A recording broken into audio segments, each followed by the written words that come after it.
Everyone welcome ছোট্ট একটা mini ব্লগে। এই যে দেখতে পাচ্ছ ড্রেস ম্যাচিং করে রেখে দিয়েছি, আর তারপর রেডি হয়েছি, আর ও রেডি হয়েছে, আর ও রেডি হয়ে ওর নতুন জুতো নিয়ে নিচে চলে গেছে পড়তে। আর আমি একটু মিররের সামনে ঢং করে নিয়েছিলাম, আর আসছিলাম আজকে ওর বন্ধুর বিয়েতে। মানে ওর বন্ধুর বিয়েতে এসে দেখি পাশের মেয়েটা আমার স্কুল লাইফের ফ্রেন্ড। স্কুল লাইফ বলতে একসাথে আমরা নার্সারি পড়েছি। যাই হোক, তারপরে চলে গেলাম বউকে দেখতে। বউয়ের কাছে গিয়ে এত ভিড় দেখে চলে গেলাম আমরা স্টার্টার কাউন্টারে। ওখানে গিয়ে চিকেন চিজ বল আর চিকেন কাবাব নিয়ে নিয়েছিলাম। খেতে খেতে দেখলাম যে বউয়ের কাছে একটু ফাঁকা হয়েছে। আর সত্যি বলতে ওদিন মানে যার বিয়ে ছিল সপ্তর্ষিদা, ও মনে হয় পুরো মহিষাদলের সবাইকে ডেকে দিয়েছে।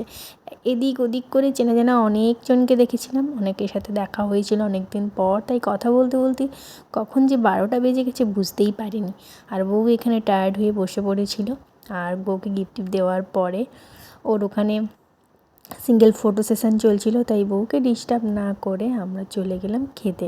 তখন ঘড়ির কাঁটায় ঠিক 12টা 15।